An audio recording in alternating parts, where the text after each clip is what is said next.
다니엘서 제2장 46절부터 49절까지 말씀 보려고 합니다. 46절부터 49절까지 말씀입니다. 우리 찾으셨으면 함께 읽겠습니다. 시작. 이에 느부갓네살 왕이 엎드려 다니엘에게 절하고 명하여 예물과 향품을 그에게 주게 하니라. 왕이 대답하여 다니엘에게 이르되 너희 하나님은 참으로 모든 신들의 신이시요 모든 왕의 주제시로다. 내가 능히 이 은밀한 것을 나타내었으니 내 하나님은 또 은밀한 것을 나타내시는 이시로다. 왕이 이에 다니엘을 높여 귀한 선물을 많이 주며 그를 세워 바벨론 온 지방을 다스리게 하며 또 바벨론 모든 지혜자의 어른을 삼았으며 왕이 또 다니엘의 요구대로 사드락과 메삭과 아벳느고를 세워 바벨론 지방의 일을 다스리게 하였고 다니엘은 왕궁에 있었더라. 아멘. 아멘. 내용이야 우리가 잘 알고 또 2장 전체를 읽으면 좋겠지만 우리 요절처럼 우리 주목해서 집중할 말씀을 46절에서 49절까지 내용만 우리가 읽었습니다. 언제든 오늘 기회를 잡으셔서 전장을 읽어보시면 도움이 될 줄로 믿습니다.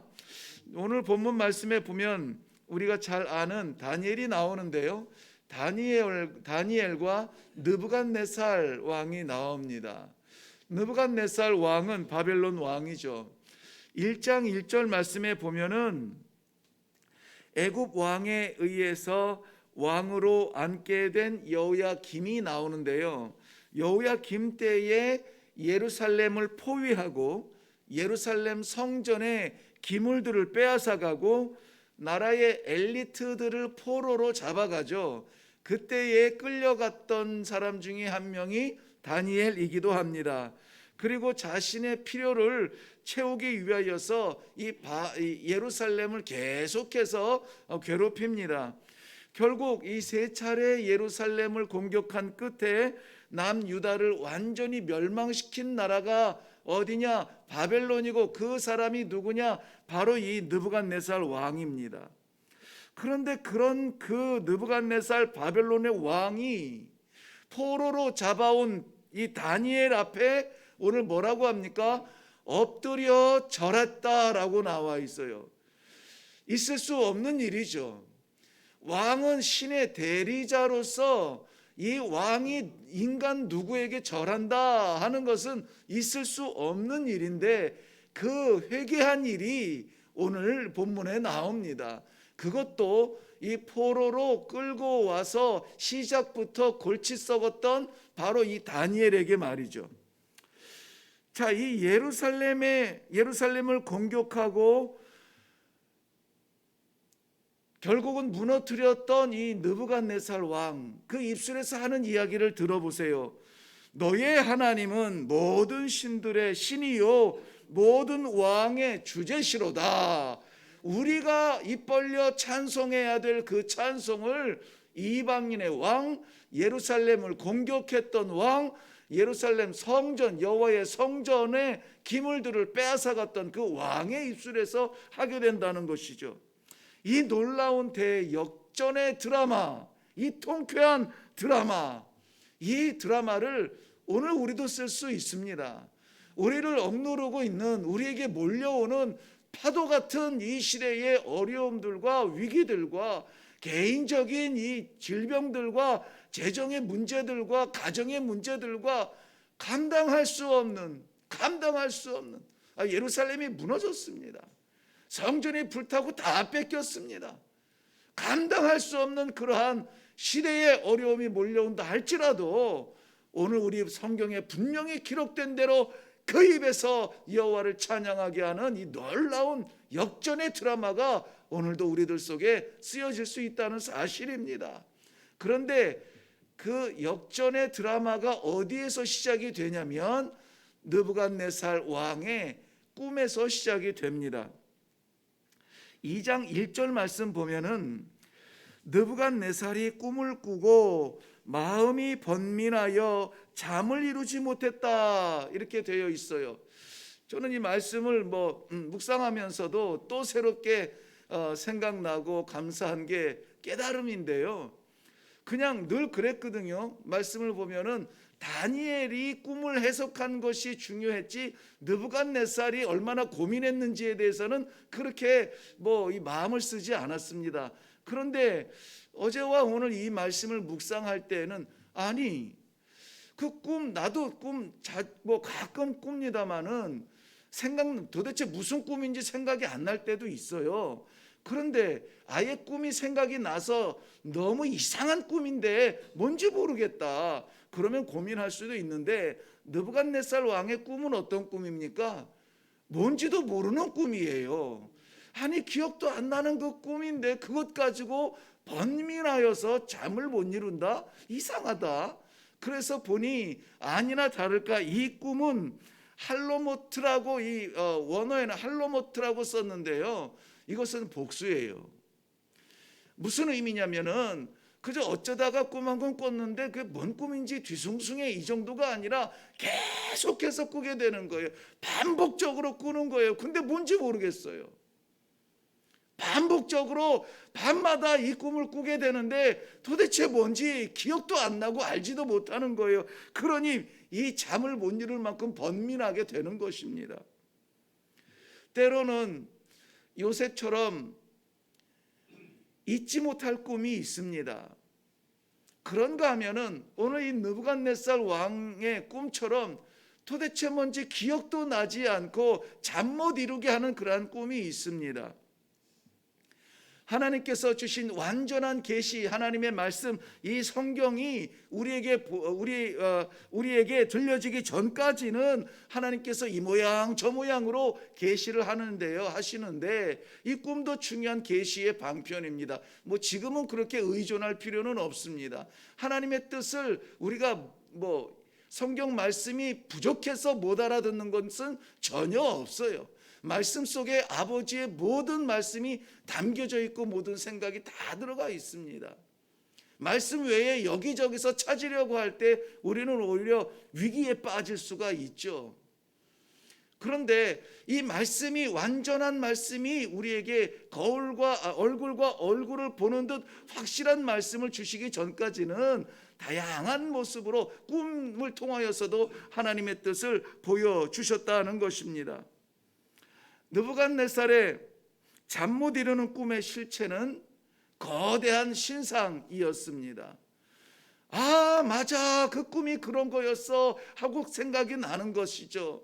머리는 금으로 되어 있습니다. 어깨와 가슴은 은으로 되어 있습니다. 배와 넓적다리는 노스로 되었습니다. 또 종아리는 철로 쇠로 되었습니다. 발은 쇠와 흙으로 섞여져 있습니다. 그것을 해석하니 앞으로 되어질 나라들, 아니 지금 이 느부갓네살 왕이 누리고 있는 황금시대를 포함해서 그 다음에 따라오는 왕들, 바사와 메대, 은으로 된 어깨와 가슴은 메대와 바사 나라며 그 뒤에 배로 채워진 놋은 그리스 제국이며 이 쇠는 이 강철 같은 이 군사력으로 세계를 제패했던 로마며 그 뒤에 쇠와 흙으로 되어진 것은 로마 제국 이후에 세워지는 여러 나라들이며 역사들 속에서 이 제국들이 다 나와요. 제국들을 이렇게 세워놓은 것은 무엇입니까? 세상에 힘 중에 힘, 권력 중에 권력, 사람이 싸울 수 있는 최고의 그러한 위치요, 그러한 나라, 제국을 보여주고 있습니다. 아 맞아 그거였구나. 그런데 그 꿈과 더불어서 손대지 아니한, 즉 사람이 만들지 아니한 돌 하나가 날아와서 그 신상을 딱 치는데 그 모든 신상이 산산조각이 나서 흩어질 만큼 다 부셔져 버린다는 것입니다. 손으로 짓지 아니한, 세상에서 나오지 아니한 힘입니다. 하나님께서 마지막 영원한 세계 영원한 나라로 왕 중에 왕으로 세우신 바로 예수 그리스도 복음의 세계가 역사적으로 무너지지 않을 것 같았던 그 모든 제국의 강성함을 다 부서뜨리고 영원한 하나님의 나라의 승리를 보여주고 있는 것입니다. 보여준 꿈을 해석하는 일은 지혜자들이나 꿈을 해석하는 자들, 이 별을 헤매는 이 천성학자들 할 수가 있습니다. 그런데 기억에도 없는 잠 못 이루는 꿈, 이것을 어디에서 얻을 수가 있단 말입니까? 어디서 찾아요? 길이 보이지 않습니다. 어떻게 해야 될지 방법이 없습니다. 어떻게 해야 합니까? 오늘 19절 말씀에 보면은 하나님께서 보이시고 알게 하신 것을 보여줍니다. 하나님께서 보이시고 알게 하신다. 그런데요, 하나님께서 그의 종에게 보이시고 알게 하시는데 중요한 다니엘의 용기가 나 있습니다. 당장 이 꿈을 해석하지 아니하면은 나라에 있는 모든 지혜자들, 그러한 사람들을 죽이겠다고 왕이 지금 분노하는 가운데 있습니다. 어떻게 해야 될지 다니엘도 그 가운데 서 있는데요, 다니엘의 용기와 그 결단은 무엇이었습니까? 친구들에게 갔어요.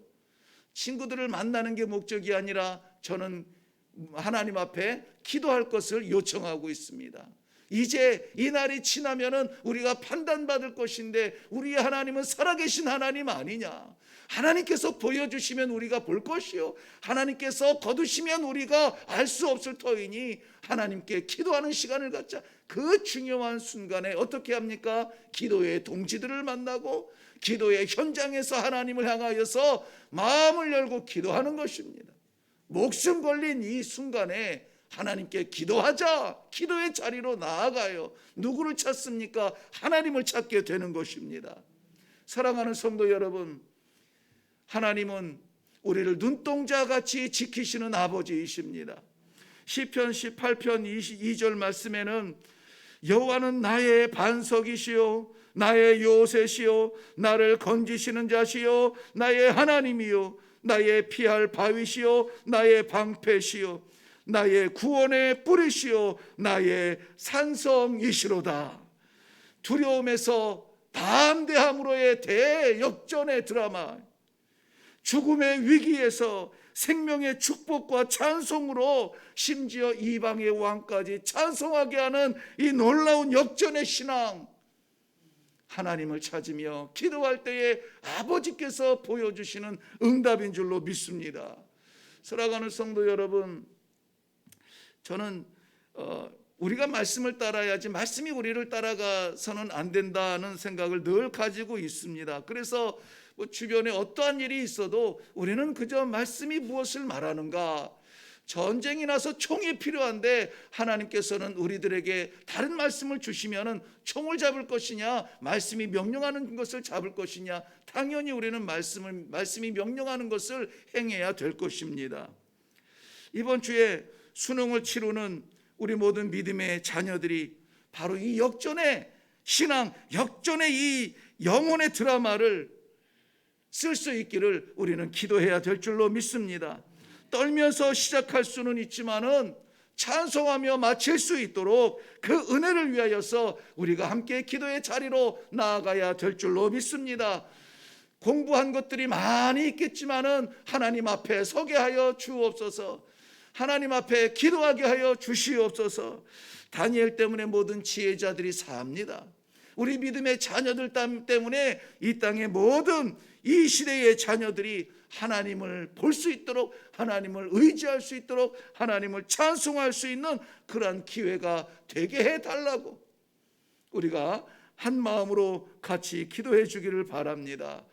오늘 말씀의 제목을 저는 역전의 신앙이라 이렇게 기록했습니다. 잡으려고 죽이려고 분노에 가득 차 있던 느부갓네살 왕이 분노를 거두고 하나님을 찬송하는 이 대역전, 포로로 끌려갔으나 생명에 그러한 주장함이 없으나 왕이 무릎 꿇고 엎드려 무릎 꿇고 당신의 하나님이 참 하나님이다 이렇게 입술을 고백하게 한 그 역전의 신앙,